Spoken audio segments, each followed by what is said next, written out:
So now I'm going to tell the story from the perspective of the scout who sees the rams waking up on the side of the seashore. And day after day, every other day, in fact, there's a ram that the scouts, these are people, humans there, and they're hiding up in the hills, and they see every time this sort of dance with these crabs, so baby crabs coming out of the ground there at the sea, in the sand. And they do this dance every day with the bulls and the ram, who this ram keeps on waking up on the side of the sea, and as they're wondering what's going on, because they keep on seeing this ram go into the forest near this plateau, where there's a thick forest that surrounds the plateau, and they see a ram go into this forest every day, and there's these hills that surround the plateau, but it's a massive plateau. You can't even hardly tell that it's a plateau. It's just kind of an elevated expanse on the horizon as you approach it, with lots of kind of mounds and hills nearby.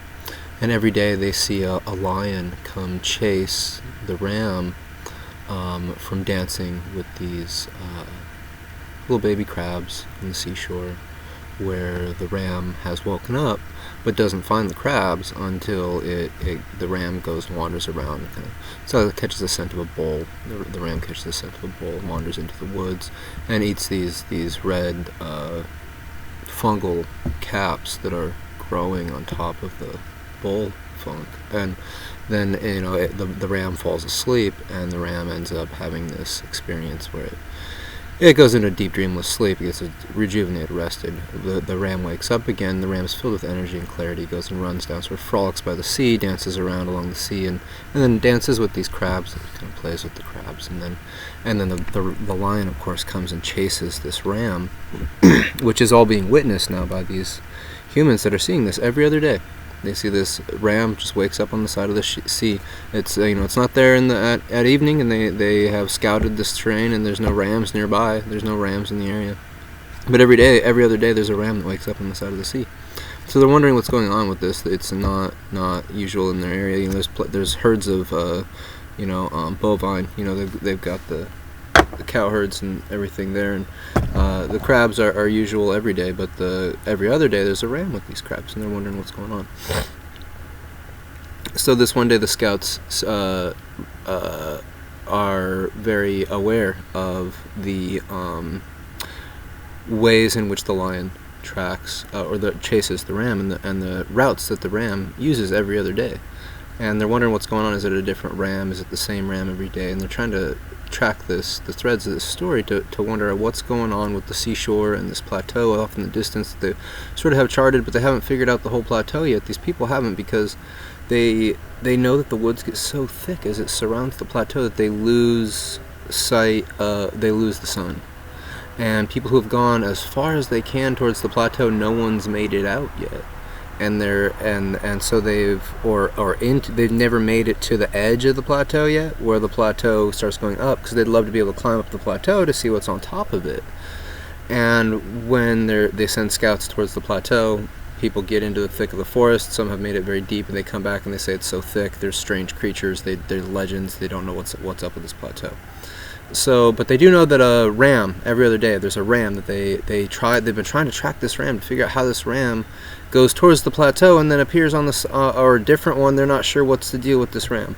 So this is a story of the scouts and the ram from the scouts' perspective. So we've heard the ram's perspective a little bit on this. This kind of ram gets dumbfounded and clutters along the way. It finds itself on the top of the plateau, which, if you watch the other videos, you'll see how that came out through. So this particular day, the ram gets tracked by the scouts to a cave, and they don't go in the cave because they hear howls and yowls, and okay, these are these creatures we've been warned about.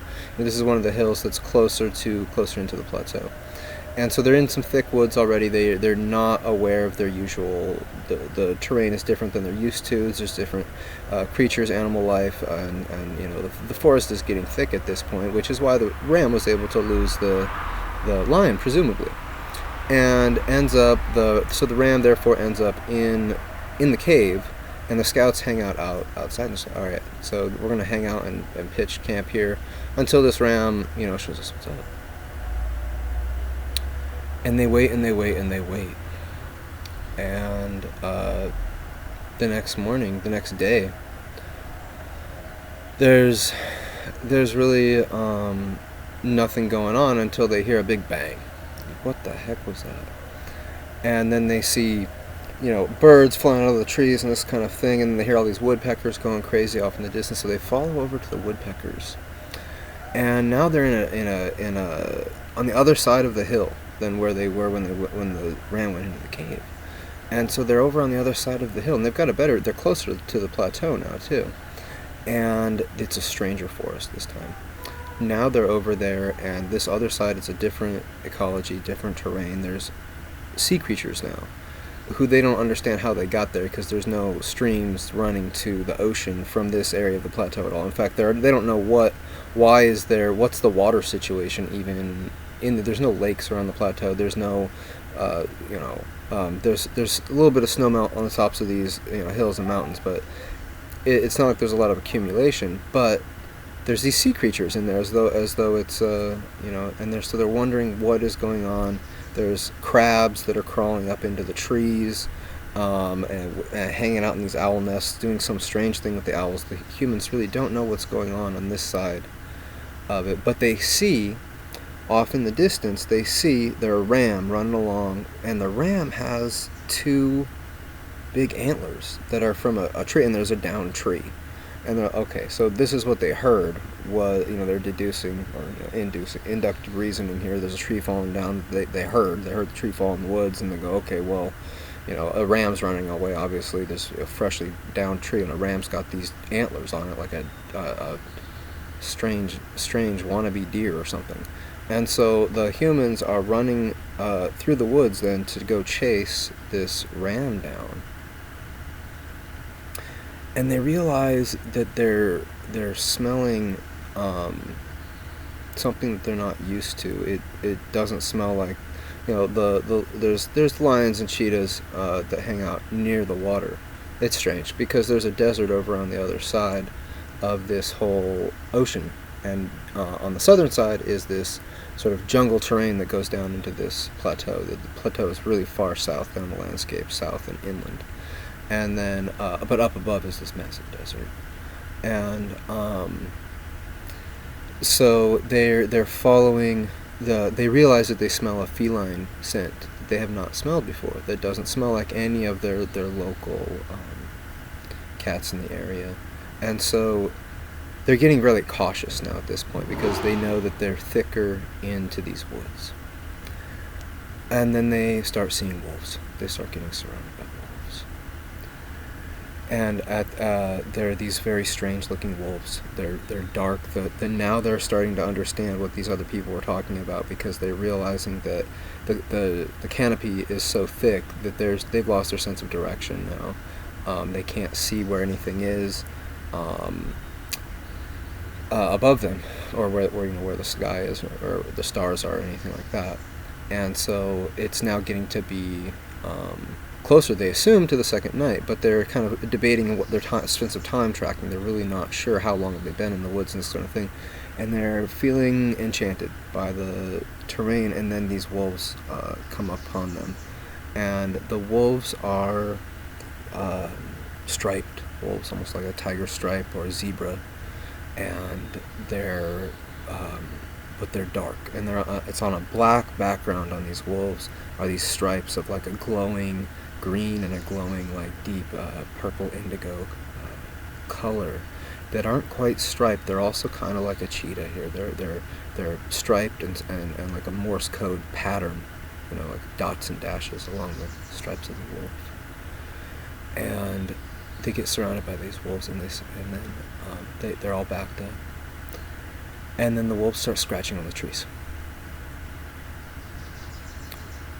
And the humans are wondering what's going on. Why are these wolves scratching on these trees? And then the wolves will sort of look at them, and then they'll sort of howl at each other and kind of snarl at each other. And the wolves seem to be talking to one another, and they're scratching on the tree bark around these humans. The humans are debating amongst themselves, should we try to leave? Like, these wolves aren't attacking us. They seem to be trying to communicate something with us, and then they're talking to each other, but they're talking this wolf language that we don't know. Okay, these are strange wolves to these people, and so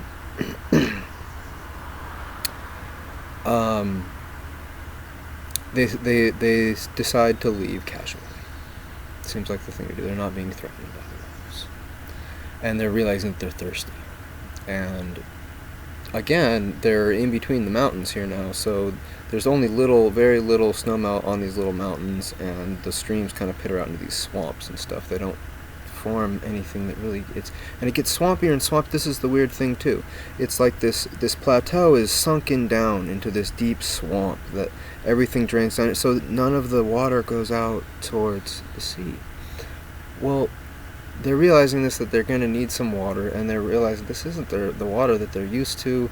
Strange things are growing in here. They're wondering if they're having some kind of strange effect from the environment, and these wolves are acting very weird.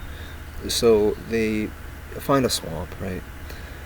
And as they're approaching the swamp, they hear this flopping about this kind of and strange snarling animal sounds and this kind of thing. Like, okay, well, maybe we can get some food here. There seems to be an animal fight here. Maybe we can pick something off. And as they get down into there, they see this large beast, beast with a big horn and a plated sort of armor back here around the neck. Just one horn, almost like a triceratops sort of rhinoceros thing. And there's a large gator creature, upright gator, and this upright gator is on its hind legs, and there's a few other gators just hanging out on the trees. There's other upright gators, and they're just kind of hanging out on the trees, watching this dance here with this. And then up comes the ram into this whole scene, and the ram is there, now the wolves have surrounded the ram, and they're trying to do the same thing with the ram that they were doing with the people. So now the people are getting another view of this whole routine that these wolves seem to be doing with any visitors to the area, where they have this ram surrounded, and they start scratching on the sides of the trees, and then they start scratching up higher and higher and higher and higher. And one of them comes up there and gets a stick and brings it down and throws it by the ram, and the ram is just gone almost dead in its eye. You can see its eyeballs are like, it's in so much terror now. This ram, by the way, this is our ram who from the other story, had come down through the tunnel, which we see, because now it had gone through the tunnel in the hill there, in that little mountain there, that the old man's from the other side of the story. The ram had gone into the cave and been through this tunnel with this old man. You can hear about that story in the other one. Comes down through the hills and then makes it out with the thing. But what we didn't realize was happening there with that ram was getting a whole different view of the experience of the other side of the mountain, because it came out convinced by the old man that there was going to be a deer out there, and there was going to be mounds of deer poop that would have this red power medicine for the ram that would clear the ram's head, get him cleared up out of the dream time. Any weird dreams that he has in the morning. He's used to having these bowls around him where he wakes up in the morning, he sniffs out some bullfunk, he falls asleep again, wakes up clear-headed, and then he goes and does his thing with the crabs and his family at the sea. But he's getting lost every day, and he's not even remembering his family in these dreams before, because of this whole story that's unfolding. That's a repeat. Every 2 days, it's a repeat. It's like Groundhog's Day, but every 2 days, right? Because he spends one night in the cave, just like these people did. So these people are now on the same track. But what we have to realize happened was that there were ants there, getting programmed by the old man in the cave. And these ants were getting programmed by the microbial life of the forest, and by offering certain seeds, certain tones, with the way the seeds rolled together. That was then heard in resonance along the microbes, and this got the ants to climb up the sticks and scratch patterns on the sticks in the woods. And these patterns that are scratched by the sticks in the woods provide an ambient story then for the forest, which the bats hear. So the bats have this powerful sense of hearing that's sort of this echolocational thing, but then they catch frequencies of other sound in the area that from a background resonance that we ordinarily think bats just filter out all the sort of background noise of the forest. But so these bats as a collective, though, are not filtering this out, but as a whole are having this higher mind come in through and then hear this story of these ants that's then getting these crabs and lobsters to do what they're doing with the owls. And then who knows what's going on with the woodpeckers? We'll get back to that later. But the point is that there are no deer in the territory. There's sort of a story that the old man is getting the ram to try to attract deer by putting on